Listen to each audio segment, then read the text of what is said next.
Hello guys, welcome back to our channel. இன்றைக்கி எங்களை ஒரு ஸ்பெஷல் மொட்டை குழம்பு வைக்க போகிறீங்க. அதுக்காக எங்களை ஒரு 4 மொட்டை எடுத்துட்டாங்க. அதுக்கு தேவையான ஒரு 5-6 வெங்காயம் நாங்கள் எடுத்து கட் பண்ணி வச்சுட்டாங்க.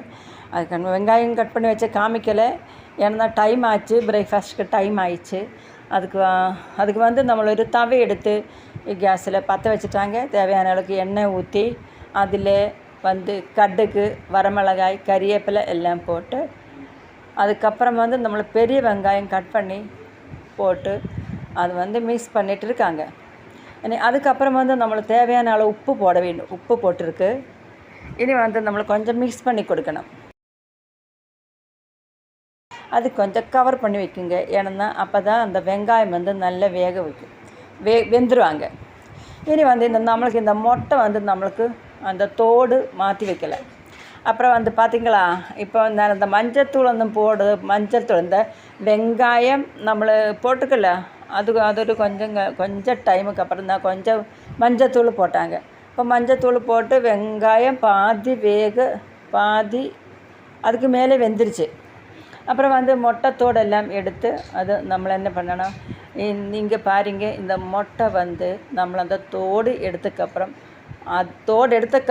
நம்மளை நல்ல சுத்தமாக கழுகுங்க. அந்த சுத்தமாக கழுகிய தானே நம்மளுக்கு குழம்பில் போடும்போது நம்மளுக்கு திருப்தியாக சாப்பிட முடியும். பார்த்திங்களா, நல்லா வாஷ் பண்ணி வச்சுட்டாங்க.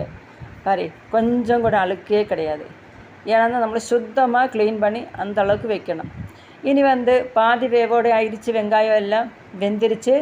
அதில் மல்லித்தூள், மிளகாத்தூள், நம்ம ஏற்கனவே மஞ்சத்தூள் போட்டு அது உங்களை காமிக்கலை, ஏன்னா டைம் கிடைக்கல. எல்லாம் செஞ்சு வரும்போது அது அங்கே இங்கே போய் செஞ்சு, அதனால காமிக்கிறதுக்கு டைம் கிடைக்கல. அதனால நான் இப்போ சொல்கிறேன். நாங்கள் வெங்காயம் உப்பெல்லாம் போட்டதுக்கப்புறம் நம்மளுக்கு கவர் பண்ணி வச்சு, அதுக்கப்புறம் நம்மளுக்கு கொஞ்சம் நம்மளுக்கு தேவையான அளவுக்கு நம்மளை மஞ்சத்தூள் போட்டுட்டாங்க. அப்புறம் இதில் இப்போ நம்மளை மல்லித்தூள், மிளகாத்தூள் எல்லாம் போட்டு வதக்கி அதுக்கப்புறம் நம்மளை ஒரு 3 தக்காளி போட்டாங்க. உங்களுக்கு எப்படி கட் பண்ணி போடுமோ அந்த மாதிரி தான் நீளமாக கட் பண்ணி போட்டுட்டாங்க. இந்த பாதி இது வெங்காயம், தக்காளி, மசாலா எல்லாம் நல்லா மிக்ஸ் பண்ணி அந்த தண்ணி எல்லாம் வெடியணும்.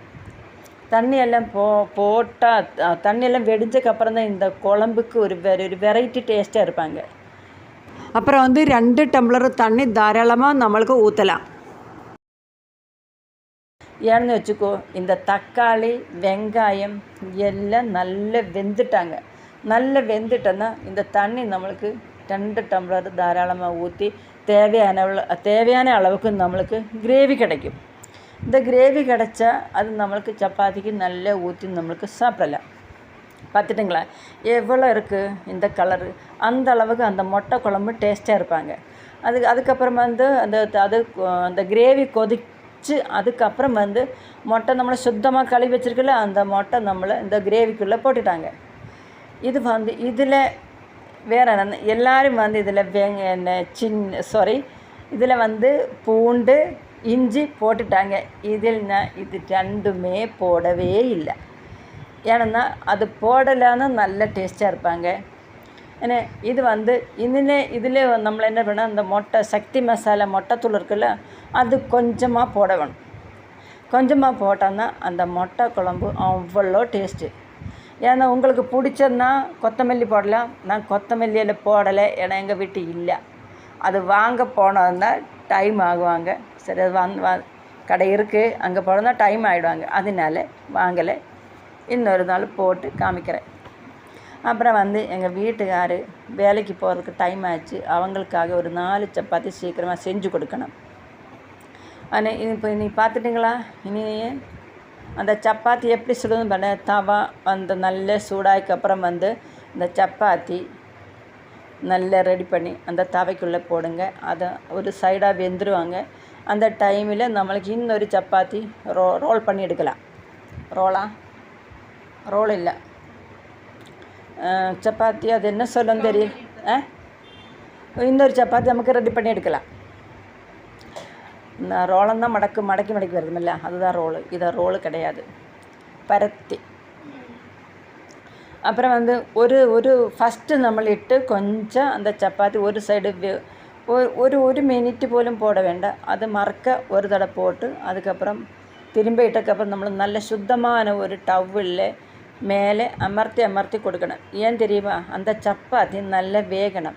அந்த சப்பாத்தி வேகலை நமக்கு வயிற்று வலி வந்துடுவாங்க. அதனால നമ്മൾ இப்படி ப்ரெஸ் பண்ணி கொடுத்து துணியால் ப்ரெஸ் பண்ணி கொடுத்துட்டோன்னா அந்த சப்பாத்தி உள்ளில் வேகுவாங்க. அதுக்கப்புறம் மூணாவது നമ്മൾ தவா மாற்றிட்டு அந்த தீயிலே சுட்டெடுக்கணும். தீயில சுட்டுனா உள்ளெல்லாம் நல்லா சூப்பராக வெந்துடுவாங்க. வெந்தக்கப்போ என்ன தெரியுமா? அந்த அப்பளம் மாதிரி வந்துருமில்ல, அதில் காற்று வெளியில் வந்தால் நம்ம கையில் படக்கூடாது. கையில் பட்டோன்னா காயம் வந்துடுவாங்க. அதனால் ஜாக்கிரதையாக எடுத்துருங்க. அந்த ஏர் நம்ம கையில் படக்கூடாது. அதுக்கப்புறம் அந்த சப்பாத்தி നമ്മൾ எடுத்து வெந்த சப்பாத்தி எடுத்து வச்சுட்டு அதில் மேலே லைட்டாக 1-2 ட்ராப்பு கீ போட்டணும் അല്ലേ? സ്പ്രെഡല്ല, ലൈറ്റാக போட்டு கொடுக்கணும். மேலே தேய்ச்சா தமிழில் தேய்ச்சா சொல்லுது, லைட்டாக தேய்ச்சி விடணும். அதுக்கப்புறம் நெக்ஸ்ட்டு சப்பாத்தி நம்ம அதுக்குள்ளே போட வேணும். போட்டால் அது வெந்துடுவாங்க. ஏன்னா இந்த சப்பாத்திக்கு என்ன தெரியுமா? நான் ரொம்ப நேரமாக சுற்றி எடுக்கிறதுனா கேஸு முடிஞ்சது எங்களுக்கு யாருக்குமே தெரியாது. கேஸு அப்புறம் பார்த்து என்னடா இவ்வளோ டைம் ஆச்சு, சப்பாத்தி எதுவும் சூடும் ஆகலை எதுவும் ஆகலை. மறுக்க பார்த்தோன்னா கேஸை முடிஞ்சிருச்சு. அவங்க அப்பா கேஸு மாட்டி கொடுத்துட்டாங்க. மாட்டிக்கு அப்புறம் தான் ரெடி ஆயிடுச்சு. அப்புறம் சீக்கிரம் ரொட்டி செஞ்சுட்டேன். ரொட்டின்னு சொல்லலாம், சப்பாத்தின்னு சொல்லலாம், அது உங்கள் விருப்பம். அப்புறம் எங்கள் தம்பி எனக்கு ஹெல்ப் பண்ணது பார்த்துட்டிங்களா? வாவ், எங்கள் தம்பி ஏன்றா தம்பி எனக்கு ரொம்ப ஹெல்ப் பண்ணுறேன்.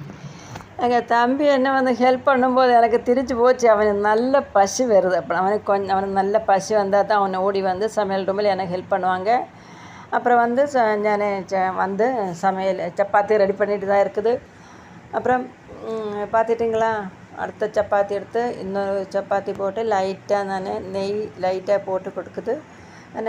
ஏன்னா எங்கள் அப்பாவுக்கு ரொம்ப கம்பல்சரி நெய் போட்டு தான் ஆகணும். ஸோ ஒருவேளை நெய் இல்லைன்னாலும் அவங்க பிடிக்காது. ஏன்னா நார்த் இந்தியன் இல்லை, அவங்களுக்கு நெய் ரொம்ப பிடிக்கும். நெய் அந்த சப்பாத்தி போட்டால் தான் நம்மளுக்கு சாப்பாடு எப்படி நம்மளை திருப்தியாக சாப்பிடுமோ அந்த மாதிரி தான் அவங்க அந்த சப்பாத்தியில் நெய் போட்டு சாப்பிட்டு தான் அவங்களுக்கு நல்லா திருப்தி ஆகுவாங்க. அதுக்கு அவங்கள தப்பு சொல்ல முடியாது. ஒருத்தவங்களோட பழக்கம்.